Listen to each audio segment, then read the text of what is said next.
What's up, guys? I'm BTC. Over at Blizzard, Jeff Kaplan has directly responded to some pretty serious concerns about one-tricks, not grouping, and just the competitive ladder in general having a lot of problems.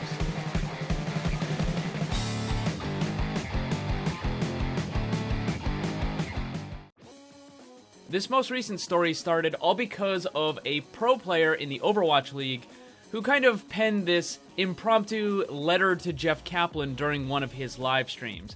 It was kind of like a half-hearted, half-serious kind of thing, where basically he was expressing a little bit of his frustration with how the competitive ladder works. So what I'm going to do is I'm going to play you a quick clip, part of this, what he was talking about. This is Effect. He plays for the Dallas Fuel. Dear Jeff Kaplan, hello, I'm Effect in Dallas Fuel player. I played competitive game and I met so many one trick and DPS player. Please pick Overwatch. I wanna play this. Now, don't be confused by what he was saying. He isn't talking only about one-tricks. He's referencing a much larger issue in the competitive ladder, in that the matchmaking system has a pretty serious flaw where it tends to overflood teams with too many of a particular thing. In this case, he's lamenting the fact that there's just way too many DPS players. So what I'm talking about here is the matchmaking system. When it's trying to create a game, when it's trying to put all those players together, it pretty much only matches them based on what the SR is. So if you take all of the SR on the first team and you average it out and it comes out to about 3,000, then the other team needs to have an average of about 3,000 as well. So you might have some players that kind of move up a little bit or down a little bit away from that average, but then it just kind of like balances it all out. The main problem with this is it doesn't take into account what those players are going to be using in the game, and that is unbelievably important, because if one team is balanced where they have 2 DPS, 2 tank, and then 2 support, that team is going to have a massive advantage over the other team that just has 5 support mains or 5 DPS mains. Because what's going to happen is one team, all of the players get to play the thing that they're comfortable with, and on the other team, you're going to have some people that are just going to be really bad at those other roles, but they're going to be forced into playing that in order to kind of make the team a little bit more balanced. So you end up with this very uneven kind of matchup. Even though the SRs are the same, you know, the average is pretty close, that doesn't really matter that much, because one team is playing characters that they're good with, and the other team is forced to play stuff that they're unfamiliar with. And in that situation, the first team is going to have a massive advantage. I'm going to come back to this in a second with some possible solutions, because there are 2 really good ways to help resolve that issue. But first, Jeff Kaplan did respond to what Effect was saying, so I want to quickly read you Jeff Kaplan's response. He says, "Dear Effect, I love watching you play. You are so incredibly talented. I'm aware of the frustration you are facing, and the issues that you talk about are part of our daily discussions. Fixing the one-trick issue is extremely complicated for a lot of reasons. There is a spirit, freedom, and creativity to the game that we're eager to protect, but I also believe that, especially at your level of play, basically top 500, Grandmaster type level, other players can cause a detrimental experience. I don't have immediate solutions to your problem that don't drastically change the face of Overwatch, but I do want you to know that we care and we are very engaged in brainstorming solutions.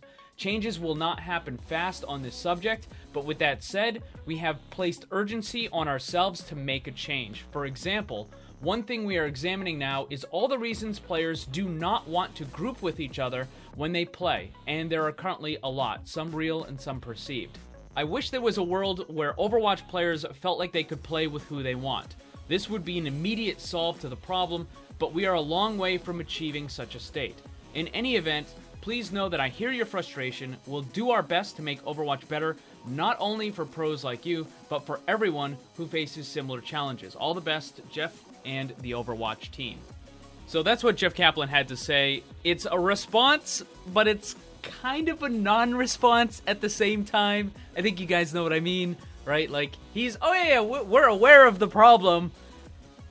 We just don't know how to fix it, and we're not going to tell you any of our ideas. So, like, it's a response, but it's kind of a non-response at the same time. But don't worry, Mr. Jeff Kaplan, if you're watching this video, I actually do happen to have the solutions to your problem. You're free to use them, or you can just hire me as an advisor, and we can get all this stuff done way ahead of time. So I've got 3 solutions for you.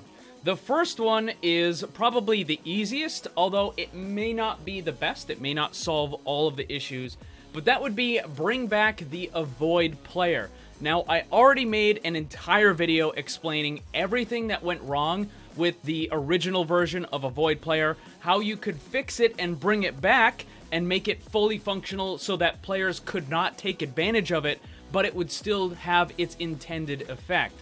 If you want to check out that entire video, I'll put a link below, but the short version is the reason why the old Avoid didn't work was because people could use it to take away players from the other team. Basically, they were using it in order to avoid good players so they didn't have to go against those good players. All you need to do is make it so that if you avoid a player, they can't be placed on your team, but they can still be placed on the enemy team.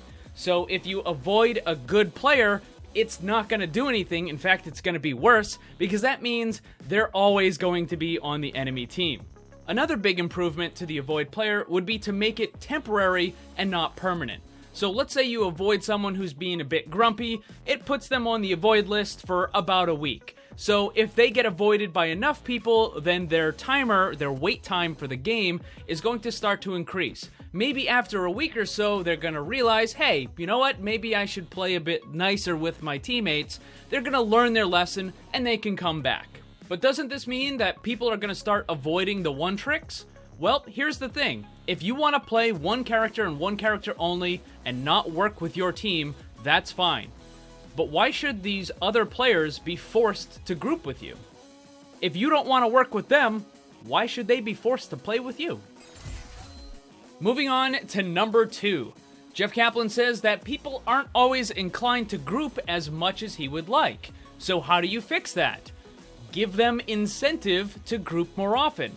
Why don't you just add a guild system to the game? Make it very similar to what you have in World of Warcraft. You can have the whole kind of hierarchy where you have a guild leader, and then they can make mods and officers and admins, and then you can have all the recruits and stuff. You can add achievements for the guild working together. You can add little sprays and voice lines and player icons when the guild reaches certain achievements and this sort of thing. Now, none of this needs to actually obviously impact the game. None of it would be balance changing. It would all be purely cosmetic.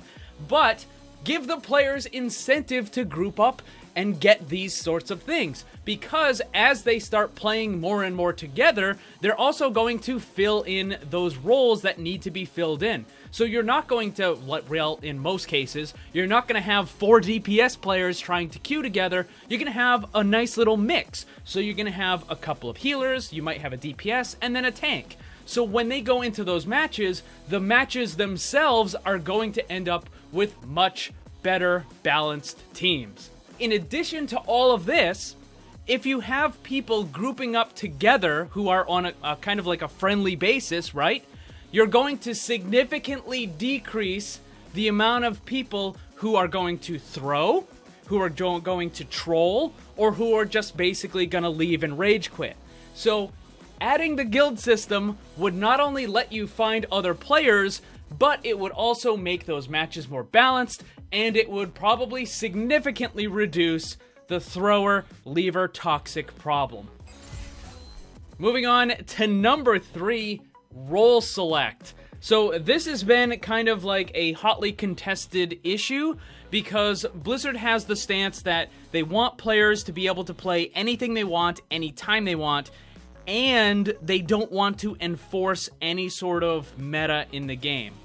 Now, I'm not saying that you have to get rid of that, Blizzard. You just have to be able to kind of work with it a little bit, kind of bend it ever so slightly, alright? Now, there have been a ton of people who have suggested all different kinds of role select, and most of them are pretty bad. If you let the player choose what role they want to play, then you're opening up the system to a lot of abuse.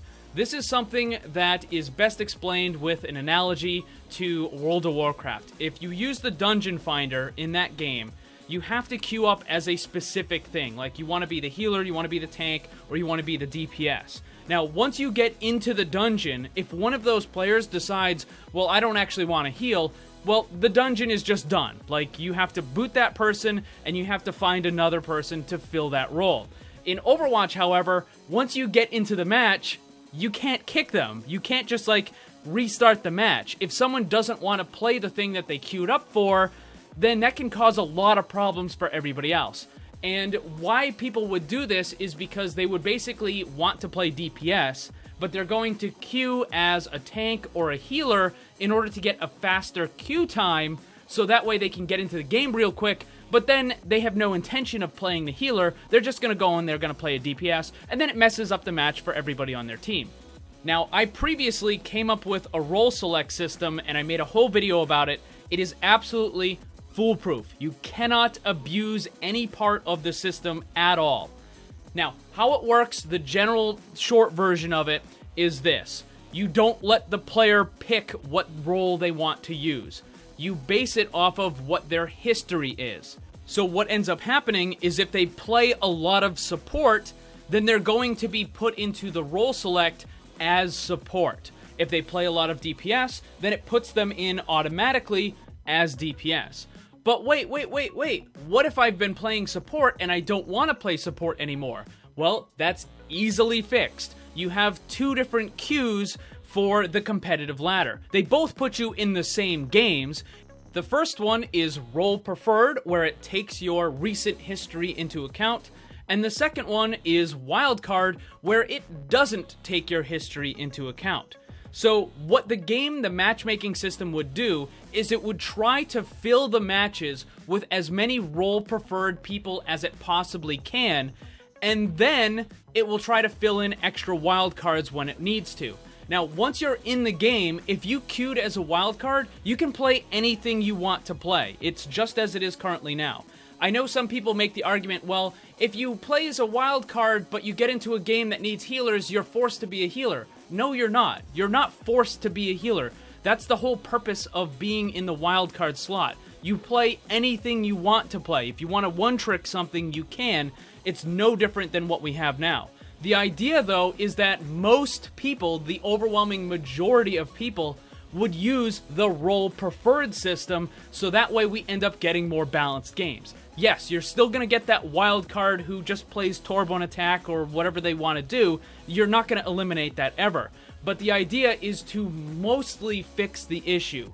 Now, if you want to more permanently change what character type you're playing, then there would be a little button that simply allows you to erase, air quotes, your role history. So it wouldn't actually get rid of your stats, it would just pretend like you didn't have any. So then you would be forced to queue up as wildcard for, like, let's say 5 to 10 matches or something, and you used to play healing, but now you're playing DPS.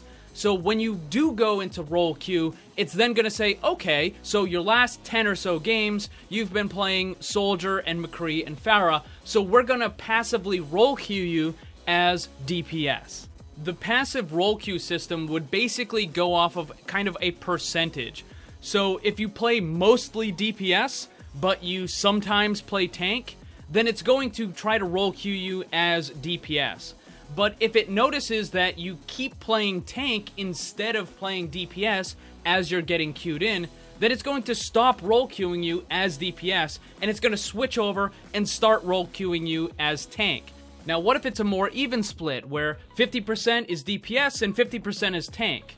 Well, the role queue could either just treat you like you're a wild card and just kind of put you wherever, or it could try to fill you into games that still need that sort of thing. So if it's putting together a match and it needs a DPS, it can put you into that match because half of your games are DPS. Or if it's trying to put together a team and it needs a tank, well, it can still throw you into that one too, because half of your games are tank. It's important to understand that you will never have perfect matches all the time. It's just not going to happen. But the idea is to make it so that more of the matches are better balanced. So here's a very short, condensed version of my role select.